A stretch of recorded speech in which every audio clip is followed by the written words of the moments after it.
Man, this movie sucked.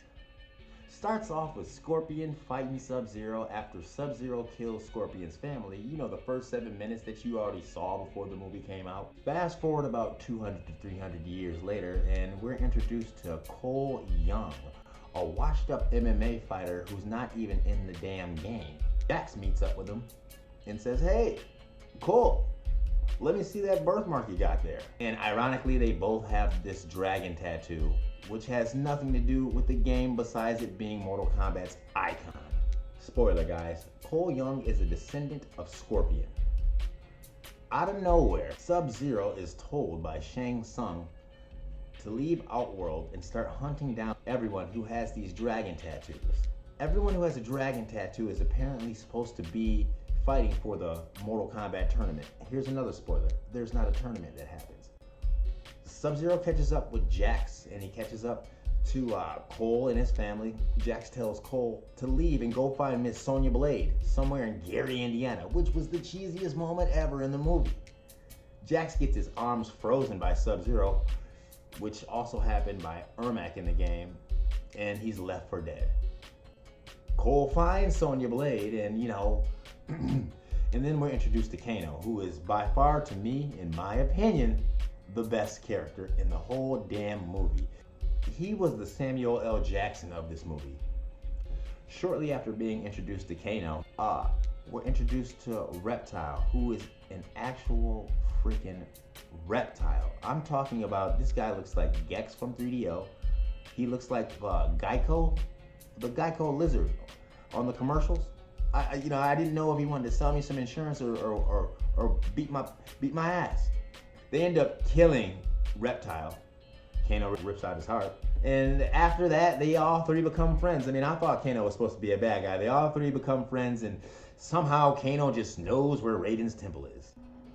Upon their search, Liu Kang finds them in the desert and leads them to Raiden's temple. Unknowing to us, this is where Jax is being held to, because Liu Kang has recovered his body after his arms have been ripped off. This is where they train, and through their training, they have to find their arcana, aka special powers, aka special moves. Kano turns on them, and S.Tsung sends in his henchmen, and they all go to battle. As you would guess, the good guys do win. Now, the problem I have with this movie is that it lacks individual character development.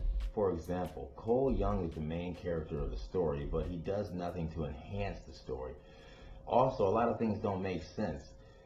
Sonya Blade kills Kano to acquire the tattoo because she doesn't have the dragon tattoo. Does that mean if I get in a car accident with another person who has the dragon tattoo that I would acquire the tattoo and have to fight in the tournament, although I know nothing about martial arts? It gives you something to think about. Man, I'll tell you this, Raiden did nothing in this movie as well. Goro got killed by Cole Young. How is that possible when he was getting his ass kicked throughout the whole movie previously? This movie also suffers from bad writing, bad story. I'll tell you, there's a point in the movie when the good guys are getting their asses kicked, so Raiden decides to teleport them to a place called the Void, which ironically resembles where Morpheus took Neo when he was telling him about the Matrix in the first Matrix movie. Cole Young comes up with this brilliant idea to fight everyone separately. And when they go and fight everyone separately, that's when they win. But that's not necessarily a good plan, and that's not a good way to end a movie. Also, the director Sam McQuaid said that he did not have Johnny Cage in this movie because, quote unquote, and I may be a little wrong here, someone correct me if I am, he did not want another white guy starring in a movie that had an Eastern premise. Now, if the director knew anything about the video game and the history of this movie, he would know and acknowledge that the two people who made this movie wanted to base it off Bloodsport. Jean-Claude Van Damme didn't want to sign on for it, and the two guys who made it are also from America. What the heck? This has nothing to do with race whatsoever. We don't care about fan service like that. We just want to see a good movie. That's it. Can you make a good movie? Can you do that? Also, the climax fighting scene included everyone fighting at the same damn time. Okay? what the first movie did well as opposed to this one was when characters were fighting, it was separate fighting scenes. Johnny Cage versus Scorpion, Liu Kang versus Reptile. We got the opportunity to relate to the characters because there was tension built up. In this movie, everyone fights at the same damn time, just with a whole bunch of different cutscenes. It's almost kind of hard to see, and it feels unachieved. Therefore, it's kind of hard for any of us to relate. And of course, this is my opinion.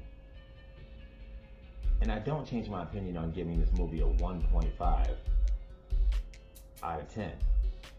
They basically made Sub-Zero the T-1000 of the MK universe because he has to hunt down everyone who has these tattoos in order to prevent the tournament from happening.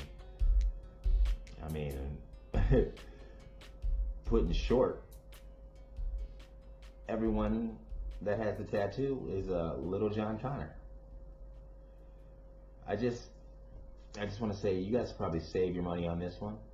Please like and subscribe. This is I Don't Care About Your Opinion Reviews. Thank you very much, and have a good night.